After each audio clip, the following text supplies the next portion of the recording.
Welcome to this Chatham House webinar on the UN's vision for a digital future. I am Robin Niblett, the director of Chatham House. It's my very great pleasure to be here with you today and co-hosting this meeting with the UN Secretary General's Special Representative for Digital Cooperation and with the International Chamber of Commerce, a three-way partnership that I think captures some of the dynamics of this subject, which, as you know, coincides with I think it's almost a week now, certainly 4 or 5 days of discussions following the Secretary General's release of the roadmap on digital cooperation on the 11th of June, a few days ago. This is part of a long process which has been built up ever since July 2018 with the creation by the Secretary General of a high-level panel. And we've got on digital cooperation and a series of recommendations that were released last year in 2019.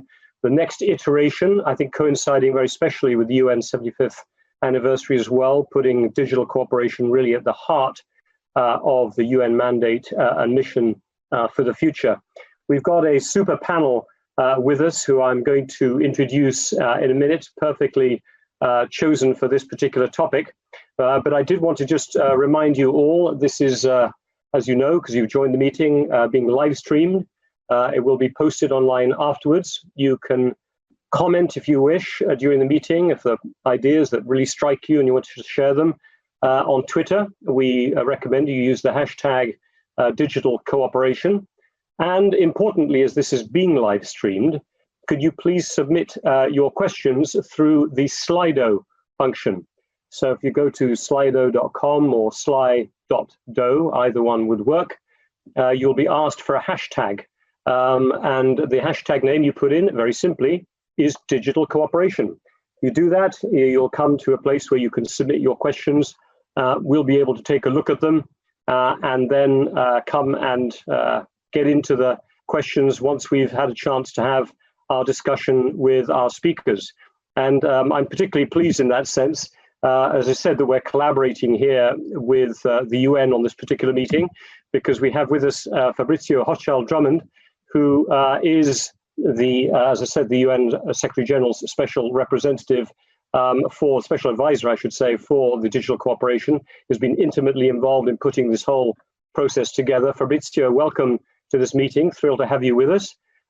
We also have with us Marietje Garza, who is Executive Board Member and Chair of the Global Networks Committee for the International Chamber of Commerce. She's also Regional Coordinator for the Americas for the ICC.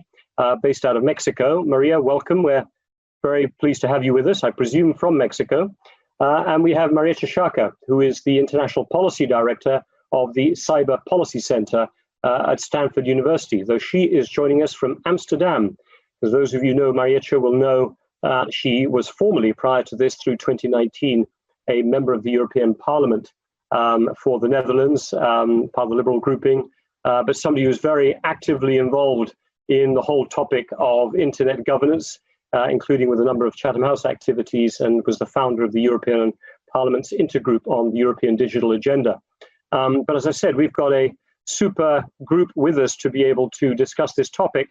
I thought I should just say a couple of words in terms of context. As I said, the UN Secretary General released the roadmap on digital cooperation about 5-6 days ago.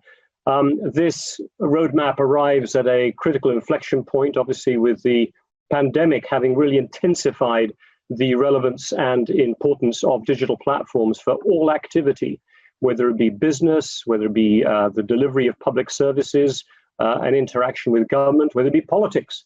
And we're heading up to some very big elections where the role of big technology platforms are that much more important.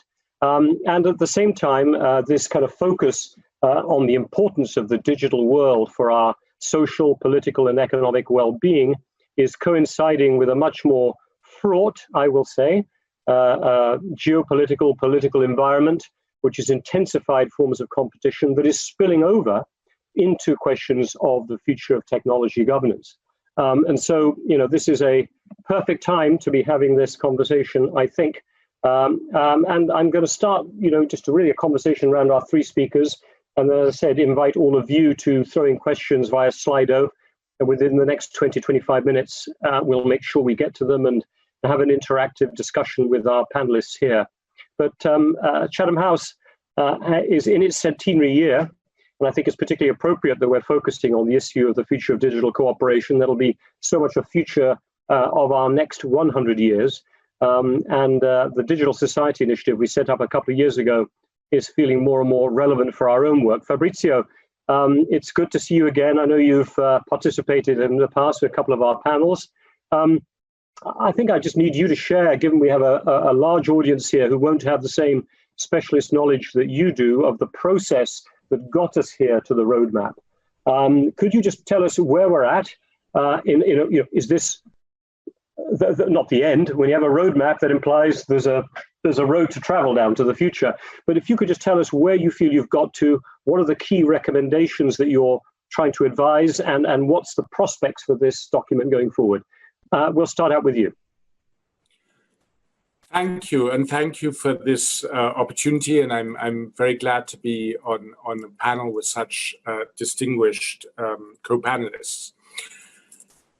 The UN has long had a tradition of trying to steer new technologies in such a way to maximize their benefits and curtail their harms. And that goes back to the very first resolution that came out of the UN in 1946, which was on the peaceful use of atomic energy. And we might not be that aware of it, but if we grew up and our parents grew up in a world largely free of nuclear harms, it's not least thanks to the foresight of our forefathers and mothers who had the vision to put in place mechanisms at an international level to guide nuclear technology towards good and curtail the threats it posed. Today, we're faced with a very different set of challenges. We have the fastest spreading technology ever, digital technologies. Digital technologies in just 25 years have reached half the globe. Pause and reflect on that. Electricity, which is often used as a comparison, it took 150 years, literally from about 1830 to 1970 or 1980 to reach half of the planet. Cars, in 25 years, from the first commercial model, had just reached 2% of the US population, let alone half the world. So we have this technology that has spread at a speed and with an impact like no technology before it. And it's not like most technologies in our lifetime, an incremental change where we go from record long plays or discs or tapes that are unwieldy and large to models that are ever more compact, ever faster, ever more efficient. No, this isn't an improvement on what was before, it transforms what's before. And we see that in music, we see that in photography. It's a truly transformative technology. But the technology has not kept pace with the policy setting. So we have this very risky pacing problem where technology is advancing and being applied like nothing ever before it. And those who are responsible for steering it, for protecting the public good, are not keeping pace. And of course, a lot of that has to be done at the national level. A lot of it has to be done at the regional level. And in recent years, there's been an awful lot of catching up at the national and regional levels across the world. But these technologies, by definition, don't recognize borders. These technologies, by definition, collapse distance and time. So whatever is done at a national and regional level needs to be complemented at an international level. So as with previous technologies, as important as national regional approaches are, we need international approaches.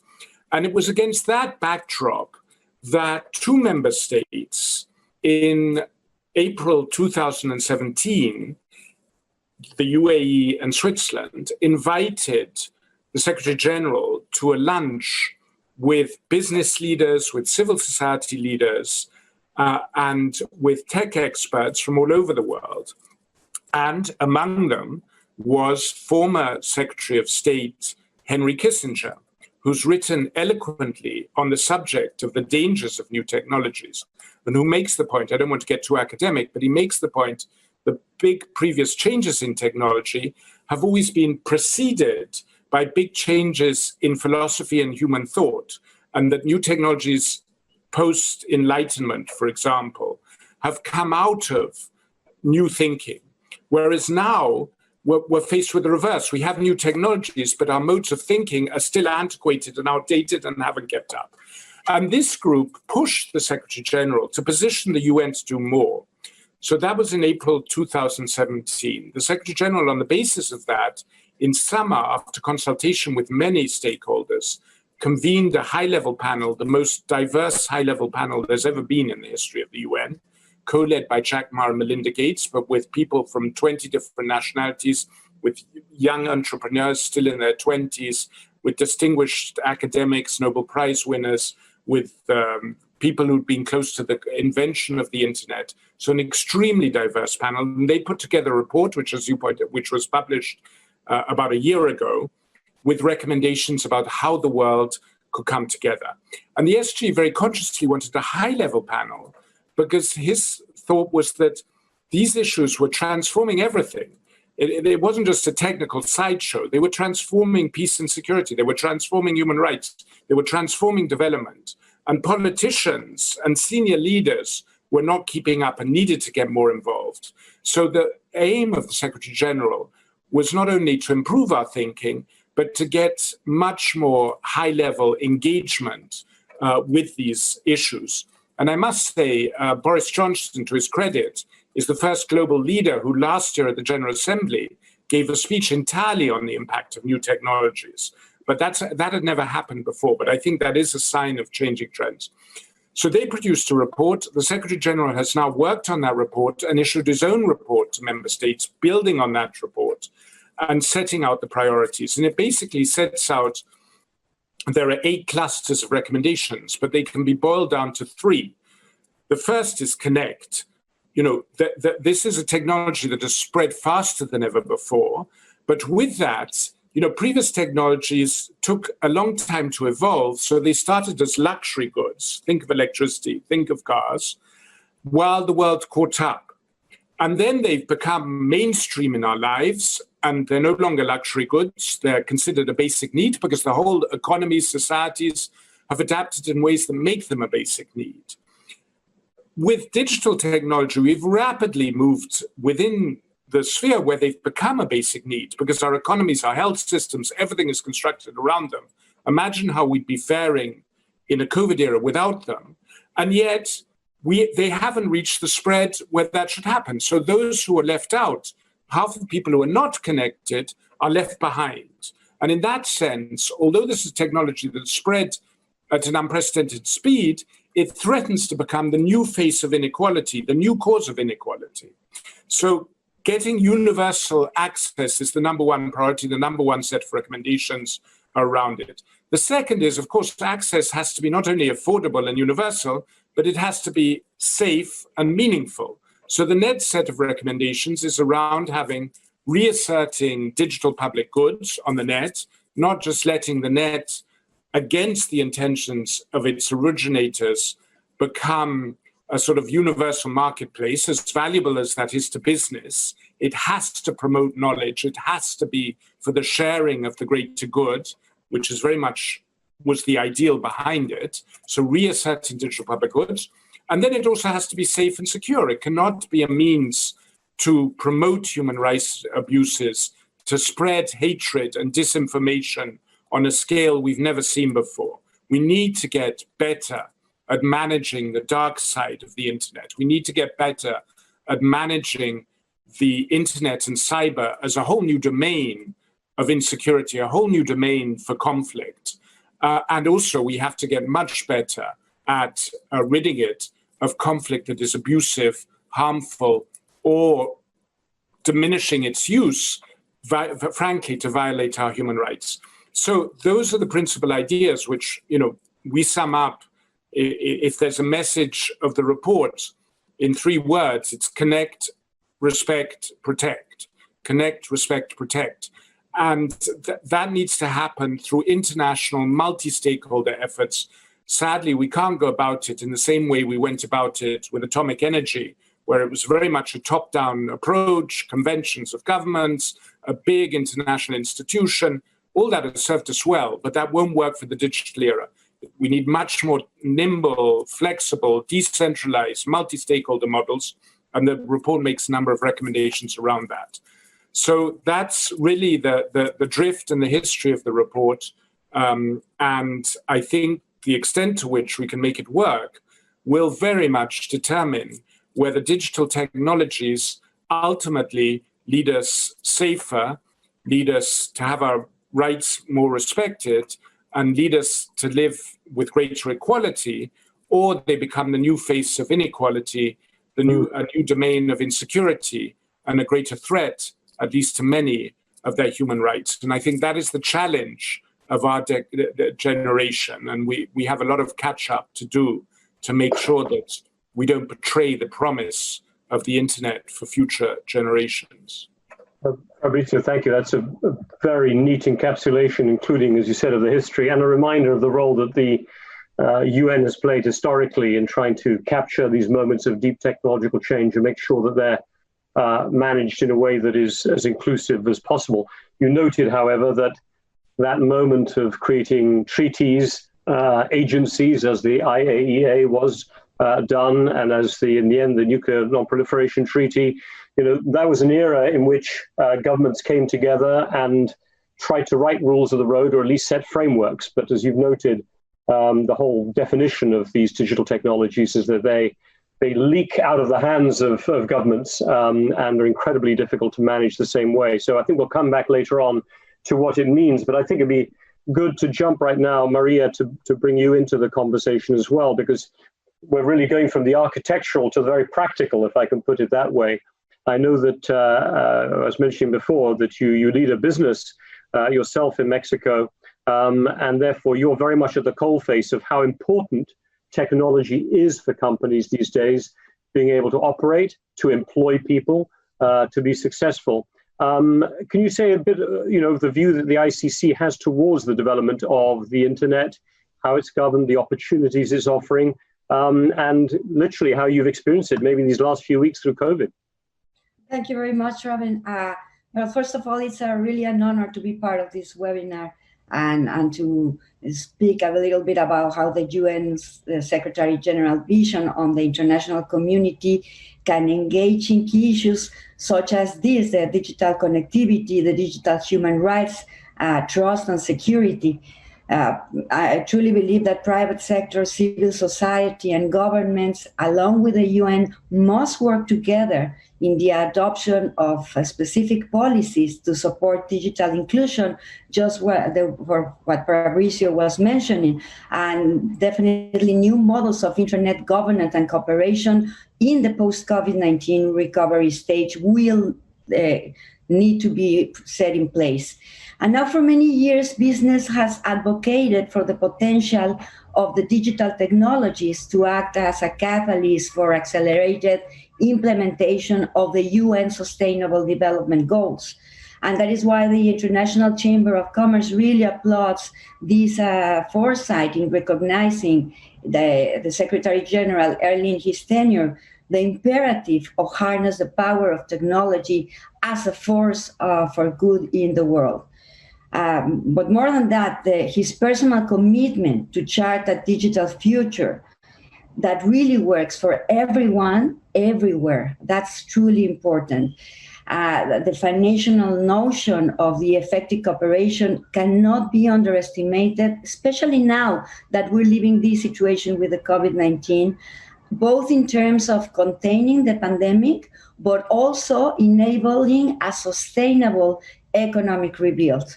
Over the last few months, we have all been witnesses of this rapid adoption of digital technologies that have enabled certain continuity of essential services in both business and governments. There's no doubt that the digital solutions have been playing a key role in helping mitigate the already heavy human economic effects of this crisis. We have seen how enabling distance learning, facilitating remote signature of contracts, the technology has helped to connect people and enable commerce to continue on this disruption of our physical world. It has also enabled innovative public health strategies, such as telemedicine, AI-based triage systems in hospital, and a rapid information sharing for researchers studying the virus. Fabrizio was mentioning how other challenges that we have overcome took so many years. We're going to see now how the science community will is developing a vaccine through collaboration, distance collaboration, and this will be done in a much rapid pace that ever before. Just as an example, recently the World Bank organized a consultation to learn how Latin America and Caribbean countries are responding to this educational crisis, and noted how the countries are adapting and innovating flexible ways to incorporate different channels and different media to facilitate teaching and learning. The participant countries implemented a national repository of digital as well as learning management systems that connected teachers with the students.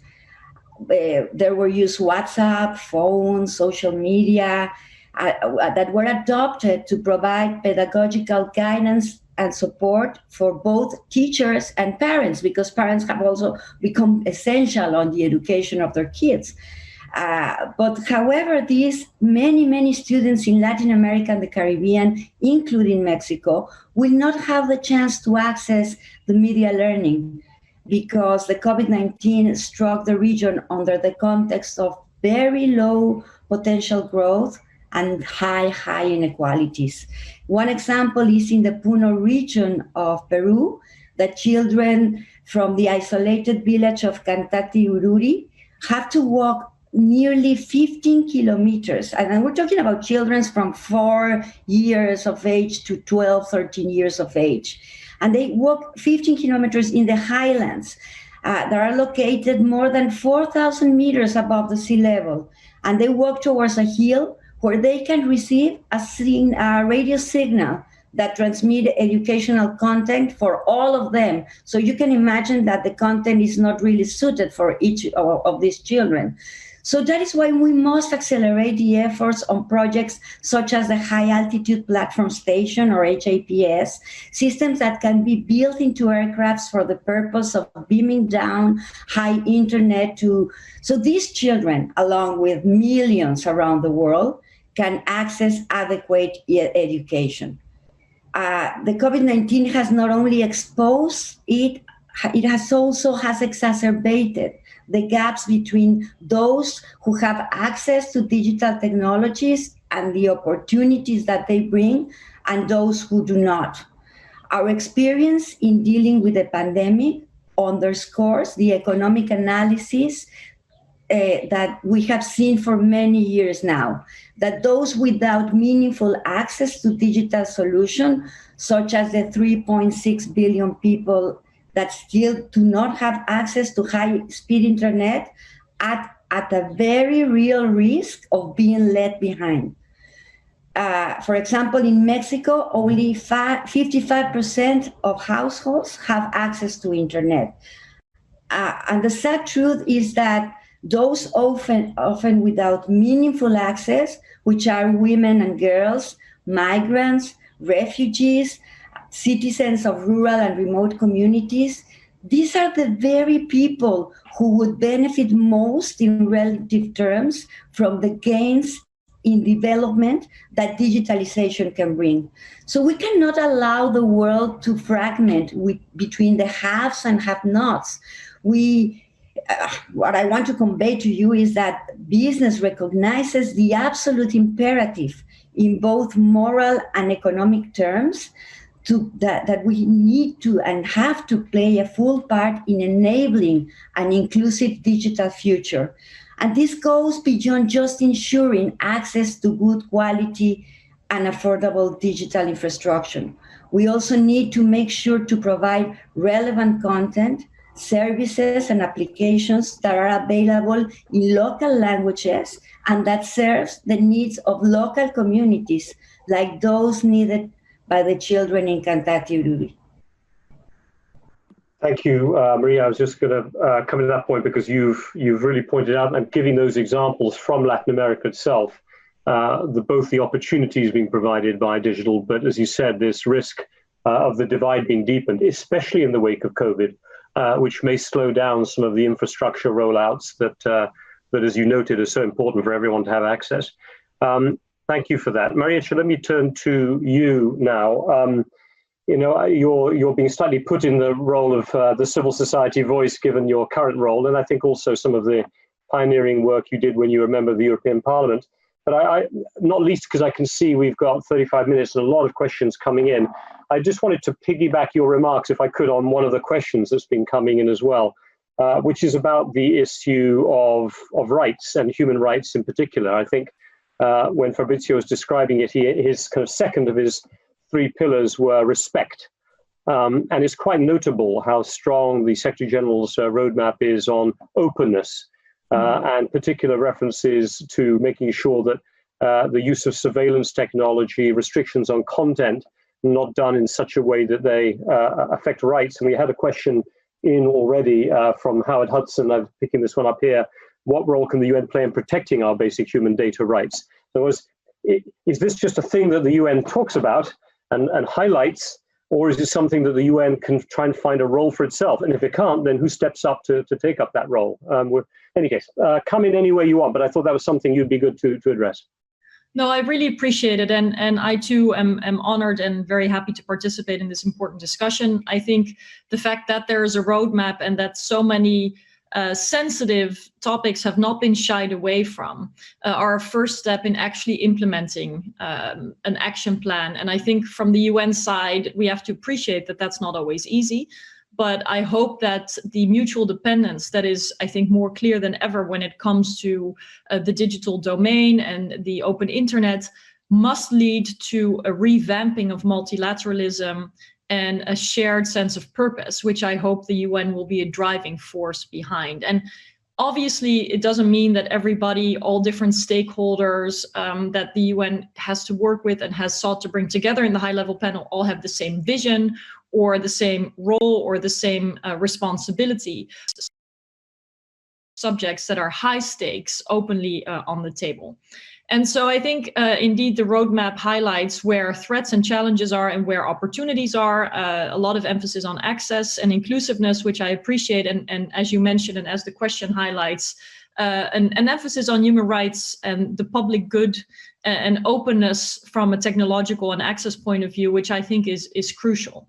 And I do hope that some of the hows of how universal human rights can be safeguarded in the context of digitization and how, for example, the rollout and the facilitating of access can be going hand in hand with an articulation of the protection of rights, maybe conditionality where appropriate, when governments are being supported, and also with an eye on security, which I think is an integral part of development, which cannot only have an economic component, but where security and new risks must be appreciated. And as I mentioned, and as the question hints to, also from a human rights point of view, because too often we see that the rollout and the making available of new technologies, including by the private sector, does not get accompanied by safeguarding people. Like, for example, I was the chief observer on behalf of the European Union in Kenya for the elections in 2017. And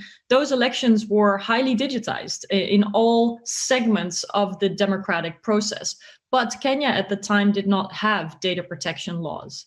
And so this just is an anecdotal example of how the digitization without a rights framework can lead to new challenges for people, even as the goal is to have a human-centric approach, which is very, very clear from the UN's roadmap and the results and the report of the high-level panel. So let me touch on two more things, and then I'm happy to engage in more interactive exchange with participants. I think another question that will have to be addressed in the sort of how to make the roadmap work is the question of governance and the question of how the public good and the common good, which has been clearly mentioned today and in the roadmap, are actually safeguarded, and what that means for responsibilities and accountability of the private sector, which is powerful in unprecedented ways in the digital domain. And so I think we have to be conscious of the fact that when the benefits and the profits are all going into private hands, when the price of risk is being paid by the public, then we have a problem. So questions about who is responsible in a multi-stakeholder context, how can the accountability gap be closed? I know this report is not so much about cyber, but the same question must be asked in the cyber domain as in the internet governance domain, as in the whole vision for the digital society. And so what I think will be a challenge going forward is which values are going to be leading. We cannot be naive about the competition between governance systems where there's clearly, democratic models that the EU, for example, is trying to articulate and continues to lead in. There's also more authoritarian models that are gaining steam and power, whether we like it or not. And I would say there's a private governance model. And I think that has to be recognized for what it is. And I think the UN, like no other international organization, has this global view, has this global mandate, has this global remit, and it will be an extremely challenging task to balance the different interests, but one that will probably sooner or later have to start tackling the values question and the principles question, and has to kind of mitigate the big differences in interests that are at stake.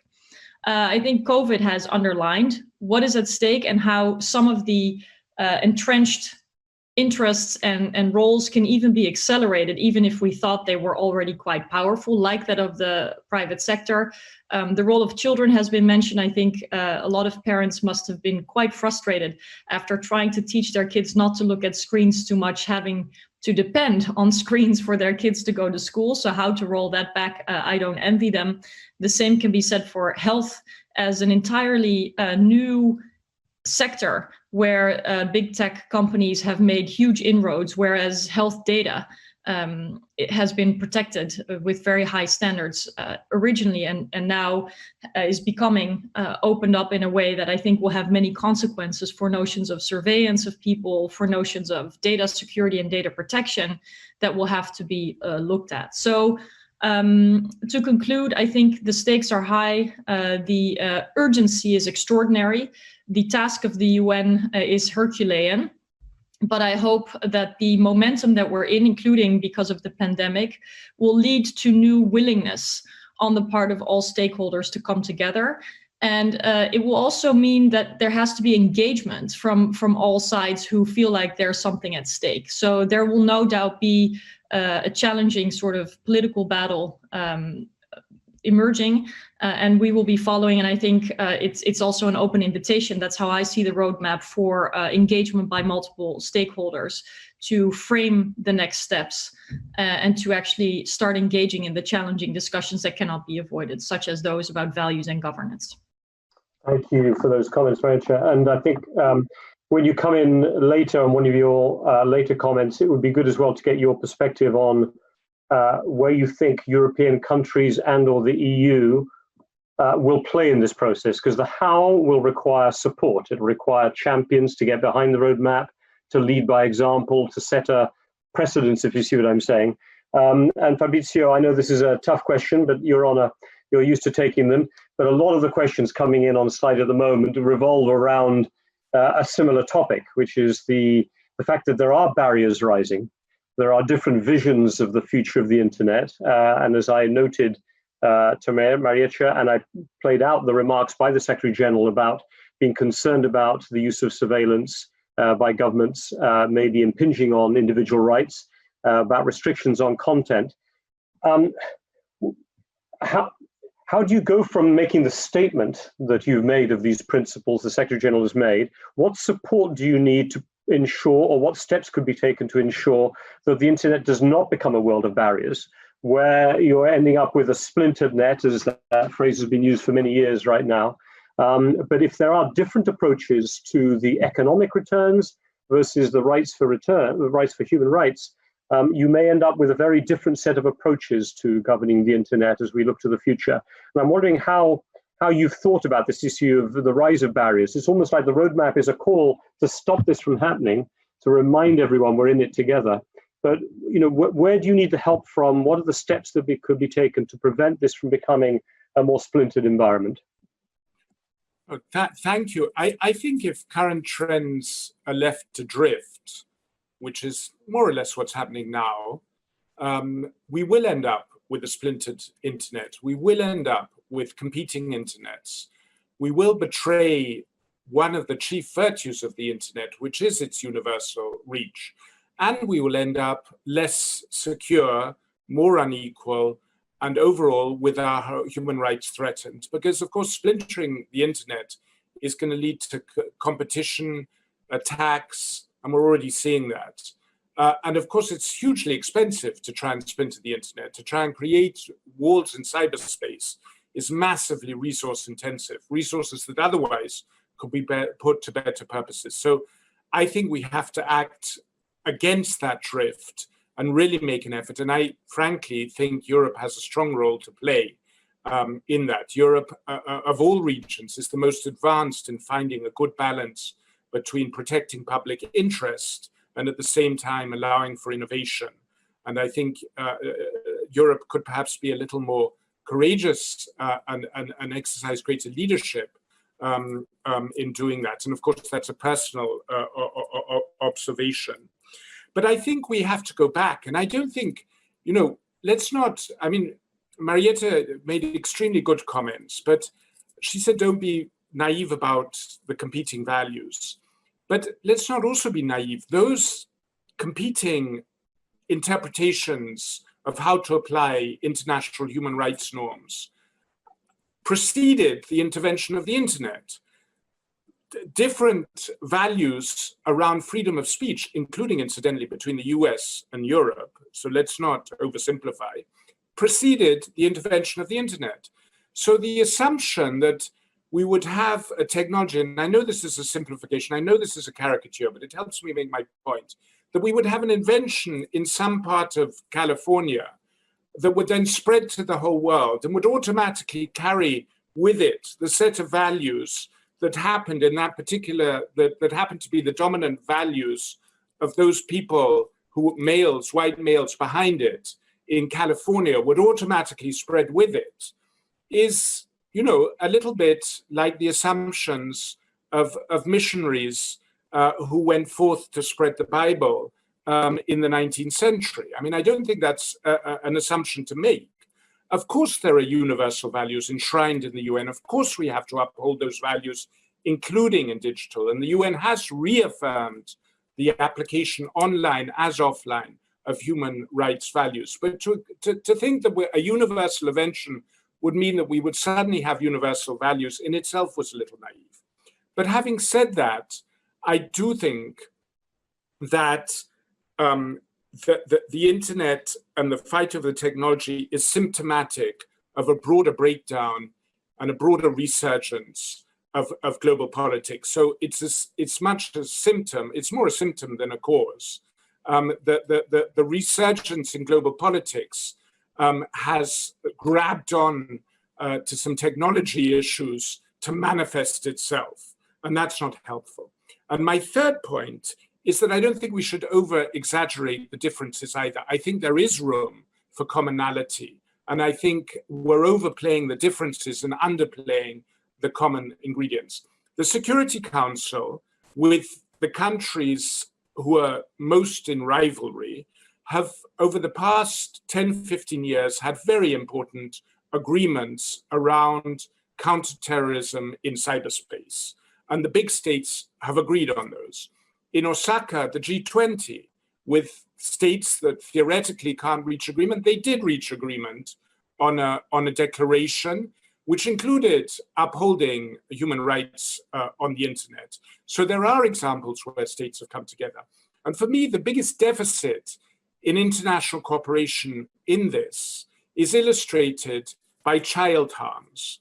When it comes to freedom of speech, when it comes to exercising human rights obligations, when it comes to acceptable limits of surveillance, there are very big differences between the US, between Europe, between China, between Russia, and between other countries. But when it comes to doing harm to children, there's a pretty universal sharing of values that the internet should not be used as a tool for abuse and harm to children. And I don't see big regional differences anywhere. And yet, harms to children have increased at a greater speed than the spread of the internet. So that, for me, even in areas where we have universal agreement, we can't create differences of values. We do not have adequate mechanisms that are to scale with the problems we're facing. So I think we have to not put aside our differences, but not let those differences, as is being done now, paralyze us. Not let those differences take away all hope and motivation of change. And we have to rise to the challenge and just do better. And there are areas like counterterrorism, like harm to children, where there is pretty universal agreement. And I think we can also find agreement on the other areas. We can find common principles. So I think we shouldn't let the momentum of isolationism and resurgence of global politics frighten us, paralyze us, which is a little bit what's happening. And we need those who have managed to negotiate this at a regional level with great success to raise their ambitions to try and do this globally, not only because it will serve the world well, but it will also serve them well, because unless they're going to invest billions in erecting cyber fences, they will remain vulnerable to the extent that we don't have universal as well as regional approaches. Very interesting points and very important points. What I'm going to do is I want to just come back to Marietje because Europe was called out a couple of times. Then I'm going to go to Maria, I think, to dig a bit more into the cybersecurity side, because I think that's something you'll know very practically. But let me just start before cybersecurity. Marietje, do you think COVID-19 has changed the debate at all in Europe about attitudes to big platforms? There's been a much bigger reliance on them for COVID tracing and apps. There seems to be a relaxation in attitudes to the negative attitude, should we say, to some of the big platforms on that front. Do you think there's an opportunity here for a sort of coalition to emerge, perhaps even between the US, Europe, some other countries that start to create the framework for political change? Because the UN can only lead as far as the governments are willing to then pick up the baton and take it. Do you see any movement here or not? Well, I wanted to pick up on what Fabrizio said about this notion that technology would be a self-fulfilling prophecy for liberty and certain values was always, clad in high amounts of wishful thinking. And governance is important, and we cannot expect optimal outcomes without efforts. And I think some of the same wishful thinking or similar wishful thinking, I mean, we can't really compare, but is seen with these technological solutions for the pandemic. I am not seeing many successes yet, even though obviously everybody is desperate to find solutions to lockdowns while safeguarding public health and individual health. But there has been a lot of overpromise of which role technology and apps would play here, including in Europe. So what I hope is that Europe will continue on the path, because I do believe it was leading, the European Union was leading in acknowledging that this self-fulfilling prophecy was failing and that we needed to be deliberate about anchoring technology and its use and its applications in the rule of law, while recognizing, and because we recognize that the rule of law provides the framework for the quality of life of people, for questions of fairness, for questions of accountability, for questions of redistribution, and senses of responsibility. And so when I think about the role of Europe, I can only hope and encourage leaders that are in office now to not be distracted in many ways by the COVID-19 pandemic and by the overtures of tech companies, which have been obvious. There have been a lot of charm offensives, but I think the agenda, such as the data strategy, the AI strategy, the updating of the GDPR, Digital Services Act, and other legislation still needs to be finished, and had made initial steps to rebalance the oversight over the private sector, governance in the public interest, and the safeguarding of rights. And I think that that is still extremely important. What I hope will happen now is that Europe will take more of a global role at the UN in this roadmap effort, but also as a leading force to build coalitions between democracies and democracy supporting actors. I believe that the task ahead and the stakes in governance competition are so high that democracies have to come together from, Japan to India, to the European Union and the United States and Canada, to or Australia, basically the whole broad coalition of democracies to develop a democratic governance model of technology. And I hope that the EU will play a leading role there.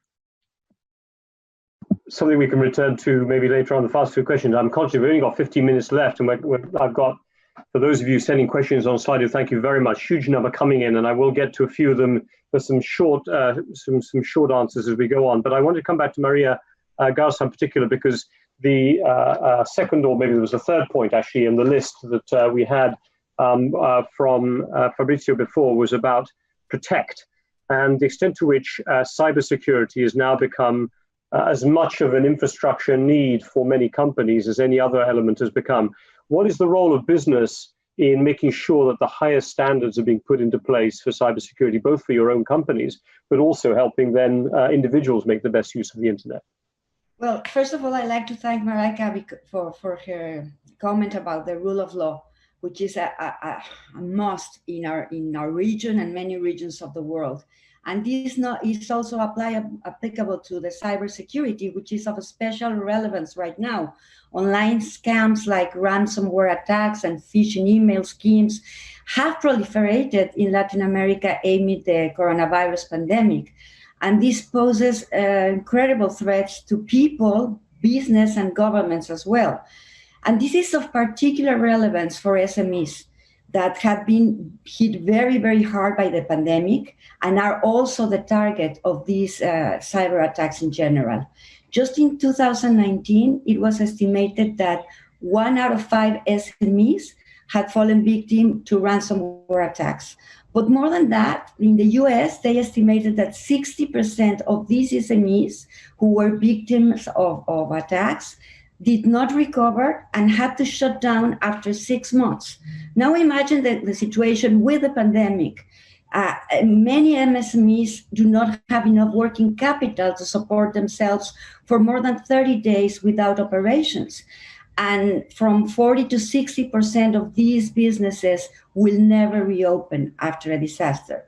So in an economy such as the one in Mexico, where there are over 4 million SMEs and that generate 52% of the GDP and 78% of the employment, this can really have devastating consequences.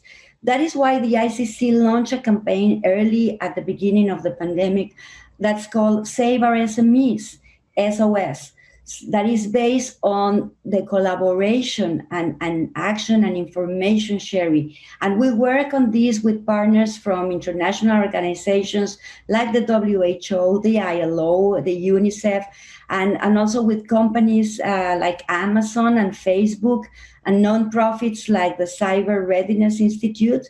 So, and also with local chambers of commerce from the Gambia to Canada. And we gather the resources and offer support, policy advice, and training to MSMEs so they can battle this crisis. With our partners, we offer tools and training on cybersecurity, digital rapid response measured by banks, or making use of digital to make sure that trade finance, supply chains, dispute resolution, or brand protection continues under the situation that we have right now. Because on this unprecedented context, the MSMEs, we need to support them because they are the backbones of our economies. All stakeholders and communities across the globe have come together in the face of this crisis. So we really need to show the same spirit of cooperation and embrace to build back better and bring the other half of the world online and be able to bridge these existing divides. Now more than ever, we have seen what we can do working together. Yeah, exactly. This, you're right. The crisis has brought out the best in many cases of what's possible, not just some of the worst, in terms of what nature can inflict. The top question that we've got here, I'm gonna link to from Pablo, who asked a question whether there could be a new treaty on the new technologies of the fourth industrial revolution. I know this is a time when people are highly skeptical about the capacity to get governments together around treaty ideas, but when people think of the UN, Fabrizio, I'm afraid, and you yourself gave the example of 1946, you know, people do think about treaty opportunities. And if you yourself was trying to describe things that were outside maybe the most contentious areas of geopolitical competition, some aspects of the fourth industrial revolution, as Jake also mentioned, are built around AI, which will be absolutely central to the fourth industrial revolution, is already proving that way, whether it's in pure artificial intelligence or more simply in assisted intelligence, assisting human beings. Do you think there's any scope or appetite, whether amongst governments or creating some broader multi-stakeholder approach, to try to look at the fourth industrial revolution as a space where governments and other stakeholders, companies, NGOs could come together, a kind of forward-looking set of commitments and principles, more around the economic space, which maybe would be less contentious in this geopolitical environment? How would you answer that question, Fabrizio? Thank you very much. First, let me just go back to your previous question, but I will be very brief. You know, you asked how we can better respond to these challenges. First, I should say, you know, the roadmap we've put together was a multi-stakeholder effort. We played a coordinating role as the Secretary General, but it was put together by multi-stakeholder roundtables with very diverse stakeholder participation and very diverse geographic participation. And I also have to acknowledge, in case I was perceived to be too critical of Europe, that the EU was a very active participant in our roundtables. France, Netherlands, Estonia, Germany, Finland, Denmark, Norway, Switzerland were all champions, leaders, and played a fantastic role. So we had very strong engagement from many EU states. So I don't want to be on record for not adequately acknowledging that. In terms of a new treaty, you know, some states have called for a new treaty or a new convention. Some private sector actors have called for it. You know, Brad Smith caused a stir a few years ago by calling for a digital Geneva Convention. Many at the time said it was premature, it was not realistic. I think the current global environment is not conducive to treaties. I think treaties usually take 10 to 15 years to develop. So also, regardless of the dysfunctional global politics, by the time it was ready, it would already be out of date. And I think if you look at governance, it's moving towards other models. I mean, the SDG, the Sustainable Development Goals, are not enshrined in a treaty. They're a global declaration where member states came together, set out aspirations, and then articulated their commitments under that. The Paris Climate Accord is similar. It's not a treaty as such. The Global Compact on Migration, which Chatham House did a lot of good work on, the Global Compact on Refugees, these are different models. And indeed, in line with that, we have proposed that there should be a high-level political declaration on digital trust and security. But I have to acknowledge, many states want that, but many states also consider that too binding. And there is, you know, there is a dominant atmosphere that we go further alone than together, which, you know, whether we like it or not, is reality. So I think it's highly desirable. I think in the economic field, maybe there's more space, but if we see what's happening around the World Trade Organization and with regard to trade agreements in general, it's not, and also with regard to digital companies, it's not an area without its own geopolitics not functioning terribly well. But I do believe, not least, to try and articulate common principles, that we should put an effort into trying to articulate not a treaty, but some global principles, commonly held principles of, for example, to protect against child harms, for example, to have universal affordable access, for example, to combat terrorism. I know there are areas where it shouldn't be that difficult. So I think it's certainly desirable. How feasible it is, we will see in the months to come. I mean, it's a recommendation in the report, and we'll see to what extent this flounders on the rocks of resurgent geopolitical rivalries, or to what extent I would say the majority of member states who would probably wish for something like that can make their voices prevail. So I'm wondering, but I'll take the question over maybe to Marietje and then back to Maria as well. I saw by one of my colleagues noted 160 different statements of principles on AI out there right now. I mean, everyone's got a different set of principles. Perhaps one of the roles of the UN, what we need to have here, given that the treaty world, which we've had lots of questions about, is probably just unfeasible in the near-term future.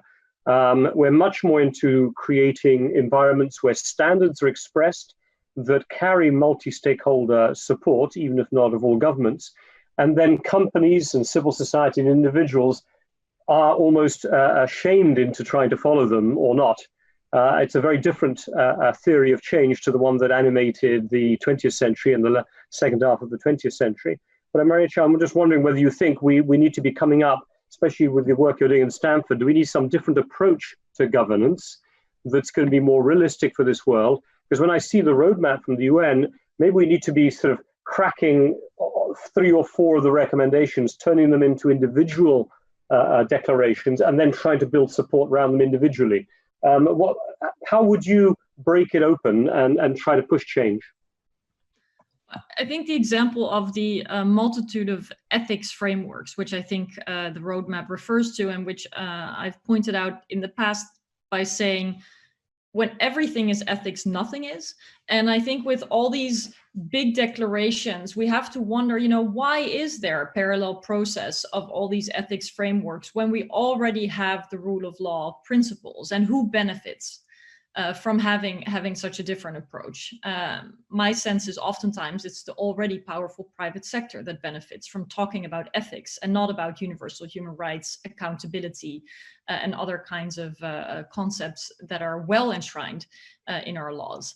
And I would ask the same question to those who are pushing treaties, who benefits of that process, which I think Fabrizio pointed out very clearly are very, very lengthy and perhaps not the tool that we need right now. So one avenue that I think is worth exploring, and I know has been highlighted in the roadmap as well, is this notion of norms.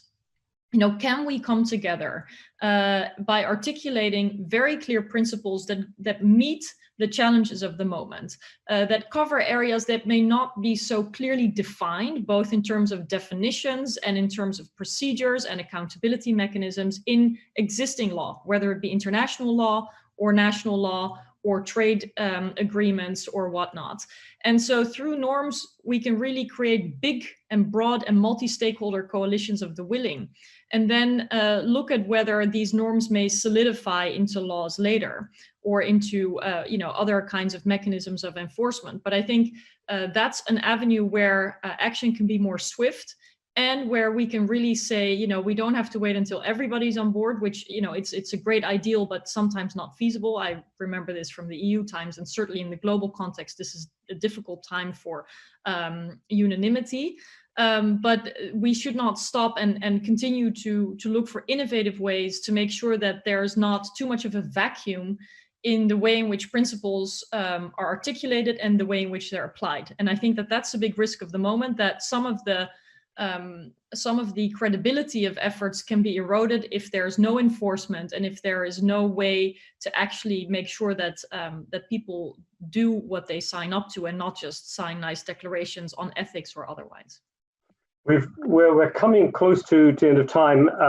I think we're going to go 5 minutes or so over, if Palace can spare us the extra 5 minutes, just because there are a lot of questions and I'd like to be able to get to a couple more. But Maria, I wanted to come to you because the roadmap has some pretty strong language, and I know this isn't your corporate sector, obviously you're involved in a manufacturing SME, but you're carrying the ICC flag, but there's some strong language in there, Fabrizio, correct me if I'm wrong, but talking about the collection of personal data for commercial purposes being a model that really will have to change, that somehow the balance that is emerged as driving this incredible explosion of internet technologies is one that will not be sustainable in the long term within that sort of protect and trust and safety context that Fabrizio described at the beginning. Even SMEs, I imagine, must be caught up a little bit in this side. Where does the ICC stand on this issue of an internet system that is heavily driven on the big platform side by being able to monetize personal data, this kind of trade-off that exists? What's your sense? Will that have to change? What are you hearing? You're muted, Maria, so you just need to unmute. Yeah, definitely. And I was just thinking about this as Marietje was speaking. It has taken us more than 100 years to regulate the traditional markets, not the virtual ones. And even though countries like the UK and the United States have competition regulations and laws for more than 100 years, there are countries that still do not have them right now in place, and they do not control monopolies and all kinds of disruptions of the markets. So we cannot afford to go another 100 years with this situation. This is something that we need to act as soon as now, especially on the crisis. And for the ICC and its global network of 45 million businesses in more than 100 countries, we are ready to start acting on this and enable meaningful digital inclusion that concerns all of these issues in years to come. But business does not operate in a vacuum, and we cannot act alone. That is why we need effective collaboration between all the stakeholders in achieving all of this, and as I insist, especially on the COVID-19, because we cannot afford to leave anybody behind right now. The situation is even more complicated than it was before due to the pandemic.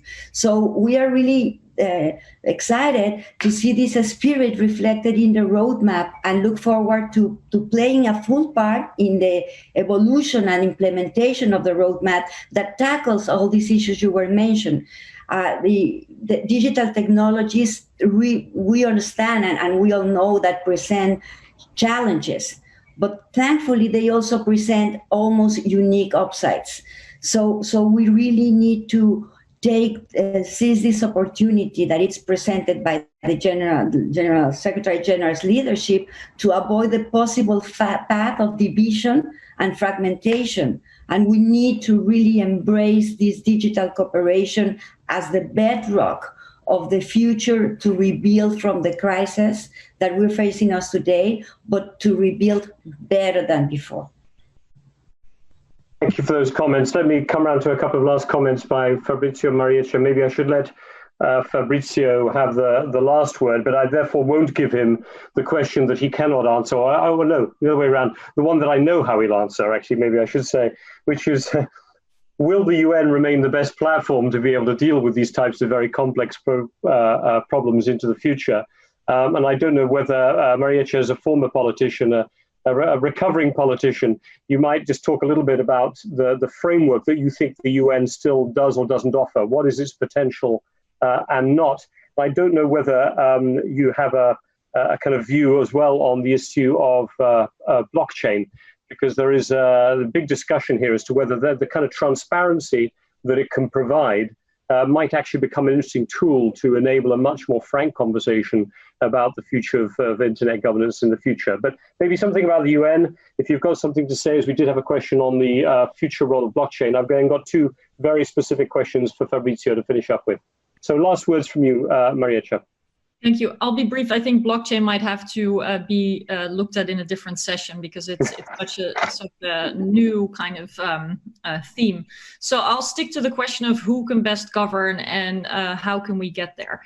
You know, I'm always reminded when I hear a lot of recommendations about multi-stakeholder processes that democracy is a multi-stakeholder process. When we look at how the EU proposes new legislation, there's public consultation, there are input sessions, there are sessions with civil society. People can approach lawmakers and share their expertise, whether they're academics or people representing the private sector or non-European governments, and of course also European governments. So I think that we should build on success that we see. And I personally believe that the UN offers opportunities to convene.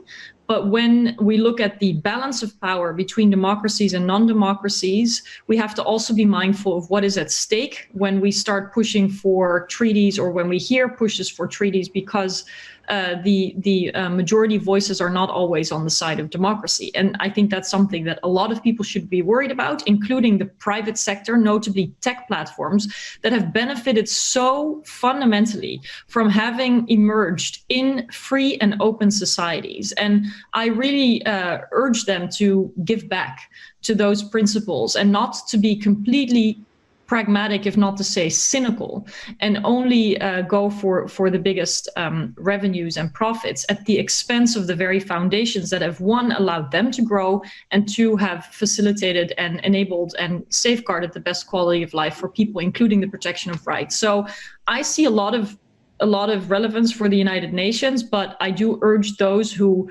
support the rule of law to stand up and to try to influence the processes at the UN, because otherwise others will, and I think it will be to the detriment of openness, including technological openness.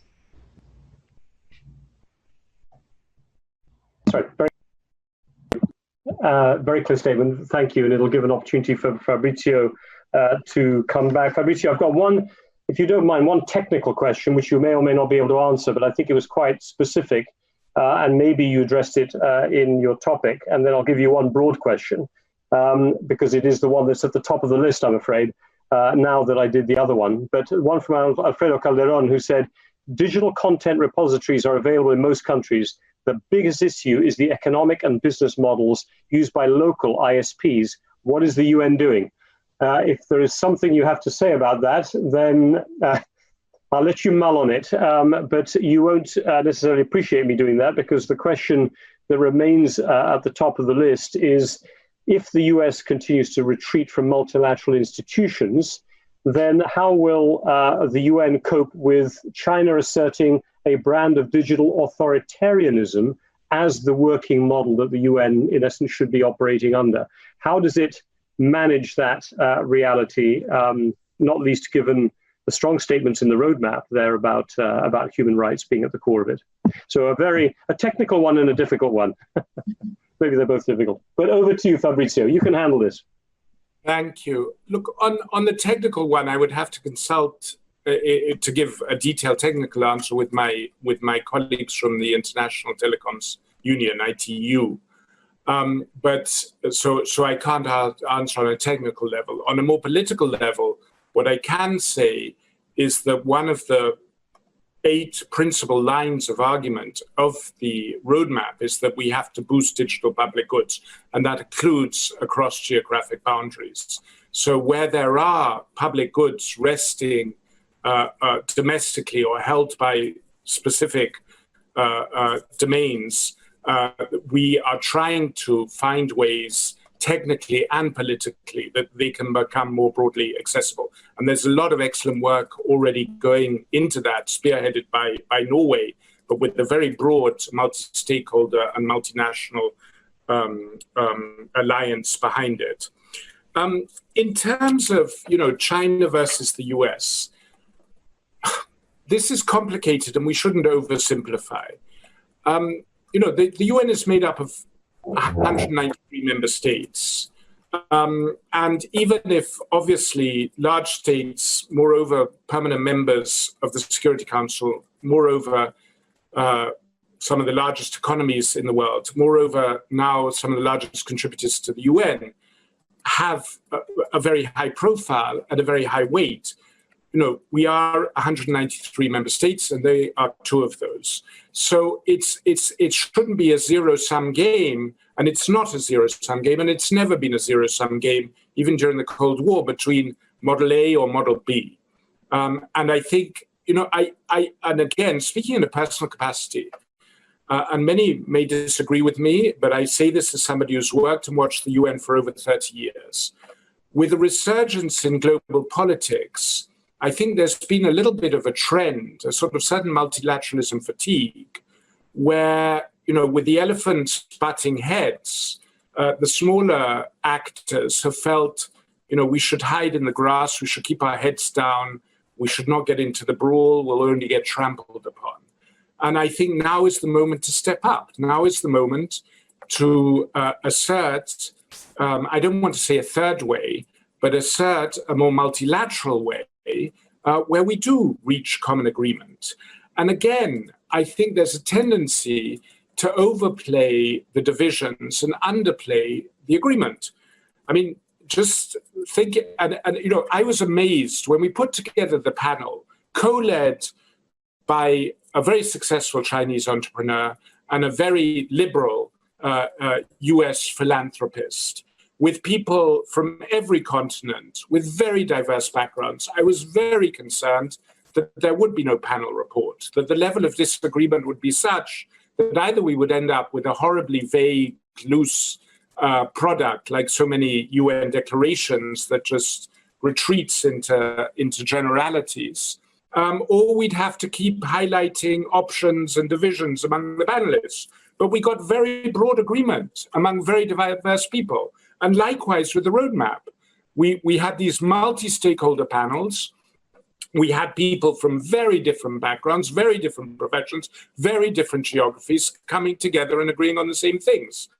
And so there is a huge level of consensus. And by the way, I mean, this panel for me is also an illustration of that. I mean, there are 3 of us with very different backgrounds, very different formations, and I wholeheartedly agree with everything I've heard from Mariette and from Fernanda.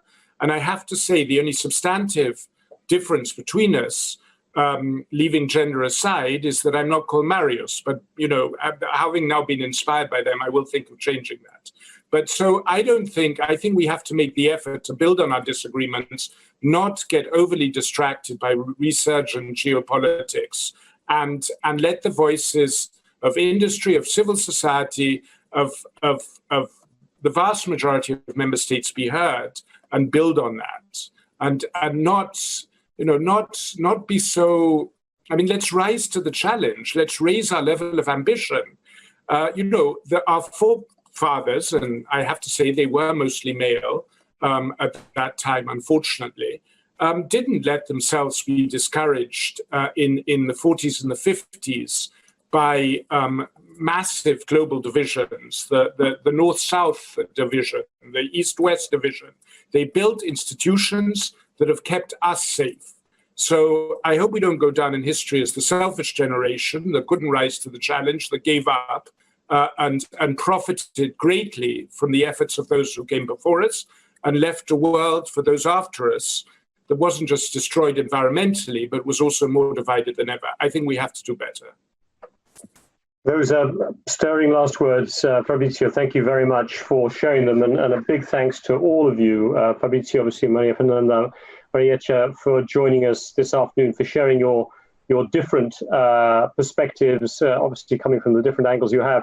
We shared on the Slido the link to the various documents and so on, and as Fabrizio mentioned, there's a sequence that you can follow through there, from the high-level report to the recommendations through to the roadmap that's just been released. And the one thing I can confidently say is that it provides a big menu, as I think you were saying, Fabrizio, at the end, for others to step up to. We can easily be frozen by just the spectacle of the growing geopolitical competition we face today.